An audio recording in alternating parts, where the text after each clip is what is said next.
kalau kita sudah praktikum, ya sekarang bisa disiapkan dulu kelasnya agar kita bisa melanjutkan pembelajaran hari ini. Silakan ketua kelasnya menyiapkan, kemudian bikin doa ya.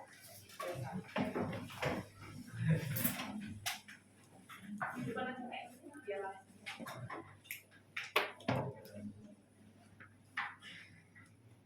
Salam. Selamat siang, Bu. Oke, selamat siang. Silakan berdoa. Tuhan Yesus, pada kesempatan kali ini kami akan belajar Injil bersama guru kami. Kiranya Kau berkati kami agar pelajaran ini berjalan dengan lancar dan kami dapat menerima pelajaran ini dengan baik. Kami Tuhan Yesus, haleluya. Amin. Terima kasih. Silakan berdoa.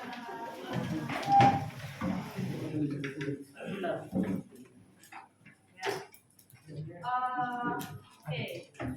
Pada pertemuan hari ini kita mau melanjutkan pembelajaran kita tentang asam basa, gitu ya. Kalau kemarin ya kita sudah awali dengan kegiatan praktikum, ya, di mana kalian mengidentifikasi, gitu kan, beberapa larutan yang termasuk asam basa, gitu ya, menggunakan indikator alami, ya, indikator lakmus, indikator universal, ya. Nah, tentunya di situ paling tidak kalian sudah bisa membedakan lah ya dari perubahan warna yang bisa diamati, gitu ya. Nah, sekarang sebelum kita masuk ke konsep teori asam basa, ya, jadi kalau kalian perhatikan di slide apa ini yang sudah Ibu tayangkan, ya, itu ada 3 teori ya yang diutarakan oleh para ahli yang membuat teori asam basa, ya. Jadi ada yang namanya Arrhenius, Bronsted-Lowry, dan juga Lewis, gitu ya. Nah, sebelum ke situ, ya, Ibu ingin kalian memikirkan, gitu ya, boleh sambil browsing ya atau membuka bahan ajar ya yang mungkin kemarin sempat kalian baca ya. Nah, tapi mungkin nggak semua anak ya, jadi Ibu minta perwakilan saja ya. Mungkin kalau ada 20 berapa ini ya, 27 ya. Oh 26 ya, karena ada yang nggak masuk 1 ya, siapa yang nggak masuk ya? Oh iya, Patricia nggak masuk ya, kemarin juga masih belum masuk ya, berarti ber-26 ya. Mungkin nomor absen saja ya, nomor absen 1 sampai 15 gitu ya. Ya, coba sih kalian pikirkan ya, senyawa asam yang ada dalam kehidupan sehari-hari. Ya, bebas, boleh yang organik, boleh yang anorganik. Ya, coba kalian tulis begitu ya, di papan tulis saja ya, sambil dihapus yang bisa papan tulis.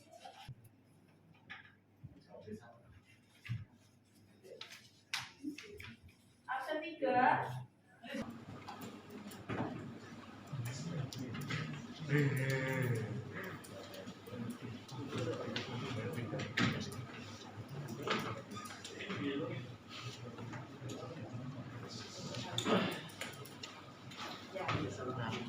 Oke, 7 asam yang sudah dituliskan teman-teman kalian ya. Ada HCl, HNO3, HCl4, H2SO4, HCl, HI, HClO3. Karena ini browsing begitu ya. Nah, ternyata benar ya. Jadi yang sudah dituliskan ini memang tergolong asam kuat. Untuk kita masuk ke teorinya ya, Ibu minta kalian mengionisasikan. Masih ingat ya cara mengionisasikan senyawa asam?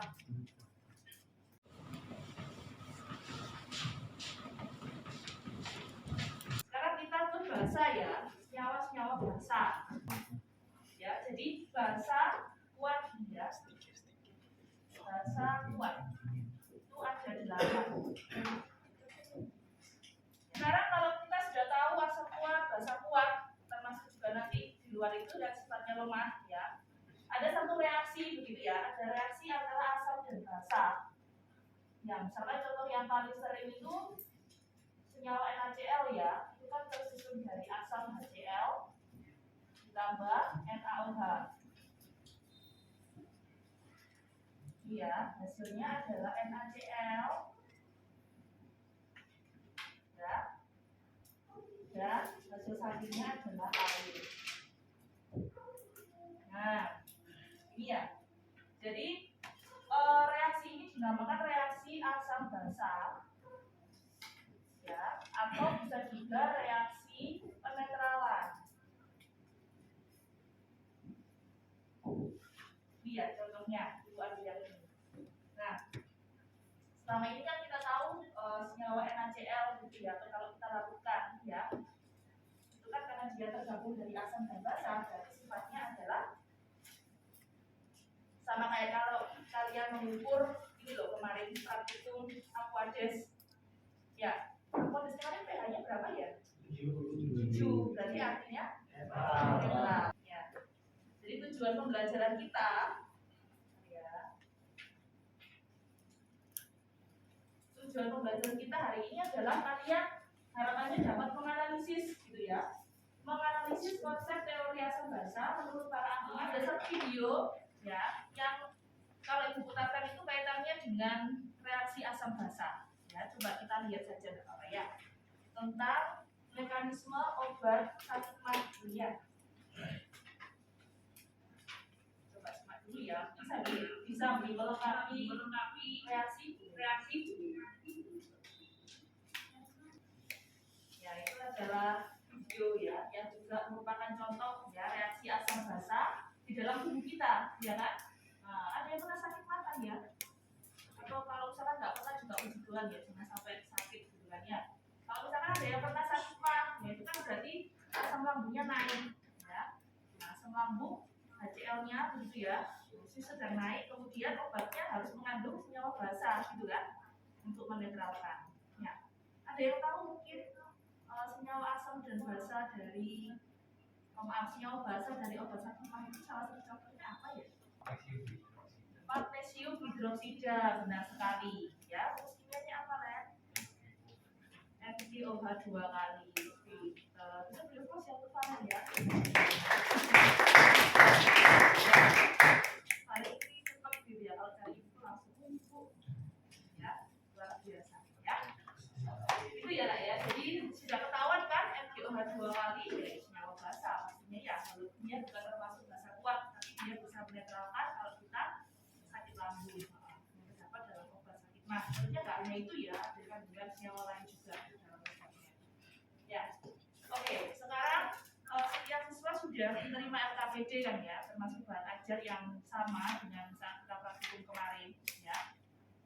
Nah, setelah ini silakan kalian berkelompok ya, kalian berkelompok, kemudian coba kalian rumuskan masalah ya.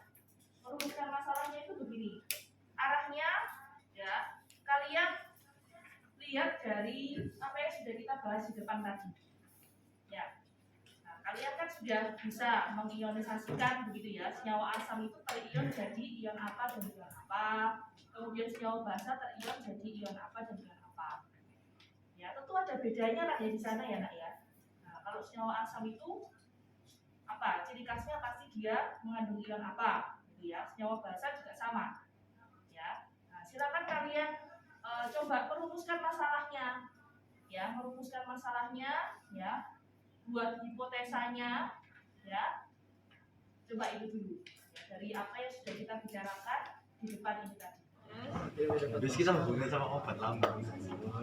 Kalau kita bikin kan masalah ya. Iya.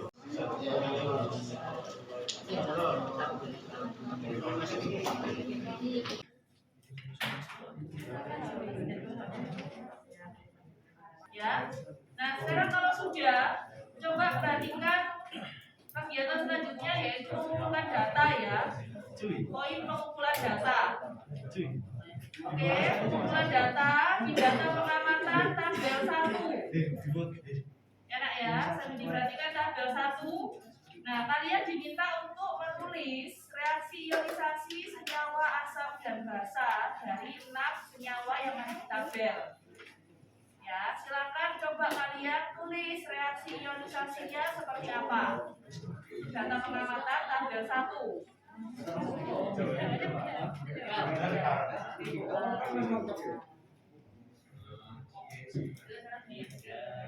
Ada yang bisa mewakili untuk tuliskan ke depan. Tabel 1 untuk reaksi ionisasi berapa senyawa asam basa.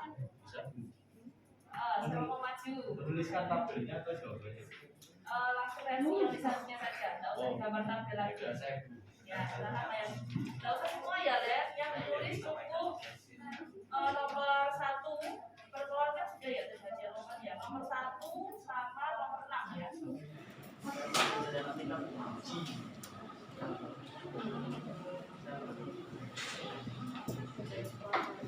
Jawabannya Valen. Ini reaksi ionisasi dari tabel 1 ya, kata pengamatan tabel 1 ya. Yang ditulis reaksinya itu hanya nomor 1 dan nomor 6. Ya. Nah, apakah ada jawaban yang berbeda dari kalian misalnya? Yang B. Yang beda apa Fit? Lihat aja. Itunya Bu, tandanya Bu, yang nomor 6. Oke, tandanya kenapa Fit? Yang ini Seimbang Bu. Oh ya, maaf. seimbang. Maaf ya, saya tidak teliti. Kenapa Fit? Kok tandanya seimbang? Belah balik. Ya, soalnya tidak full Bu. Tidak kuat maksudnya. Tidak kuat. Oh, ya. Bukan termasuk bahasa Kuat. kuat.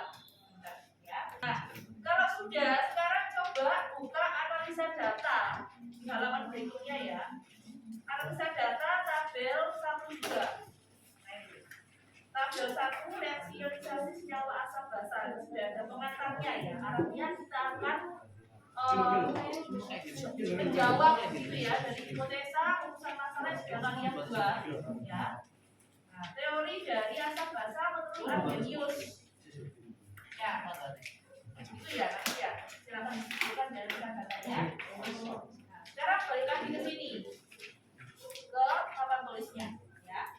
Kalau yang pertama ini reaksi nomor 1 tentunya kan reaksi asam atau basa ini ionisasinya asam. Nah, berarti kalau reaksi asam, ya ion apa ya yang dilepaskan di sana? Hapus. Ini kan ya yang putih tadi ya. Nah, ini asam. Ya, sedangkan yang basa apa yang dilepaskan? Ohamin. Ohamin. Kalau itu asam. Nah, sehingga kalian bisa jawab di situ ya, analisa datanya ya. Nah, di analisa data di situ, coba kalian pilih gitu ya, yang dicetak tebal ya. Ada kalimat asam menurut Arrhenius ya. Itu merupakan zat dalam air yang dapat melepaskan ion apa? Jadi salah satu kan. Termasuk yang basa juga sama. Jadi salah satu. Mulai dari teori Arrhenius berarti ya, dan proseduris seperti apa untuk asam dan basanya. Silakan siapa mau coba menjawab kesimpulan di depan. Kesimpulan masih belum ini. Menurut Arrhenius asam itu gimana, basa itu gimana? Untuk kesimpulan dari teori Arrhenius, dan basa dilarutkan ke dalam air, maka keduanya akan mengalami peruraian menjadi ion-ion atau reaksi ionisasi. Kalau asam dia akan melepas H+, kalau apa namanya? Basa dia melepas Ohamin. Sepakat? Teori yang pertama Siap, kesimpulannya.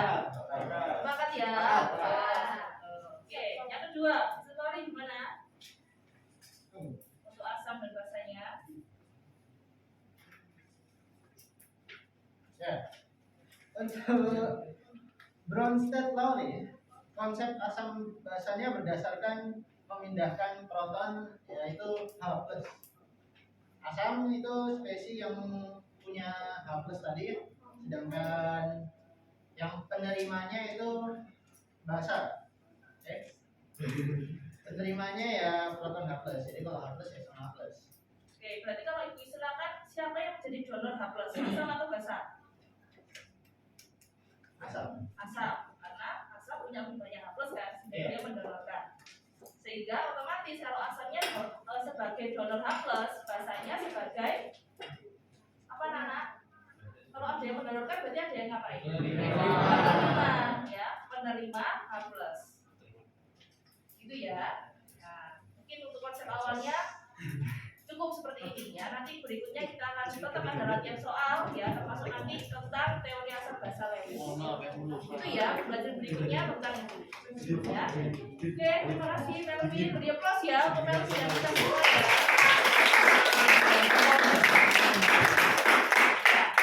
Oke, karena jam pembelajarannya sudah selesai ya, kalian juga akan beristirahat. Sebentar lagi kembali ke kelompoknya, kembali ke bangku masing-masing. Kelasnya disiapkan dulu saja. Kelasnya ya, Tim. Mari kita berdoa. Tuhan, terima kasih yang hari ini kami telah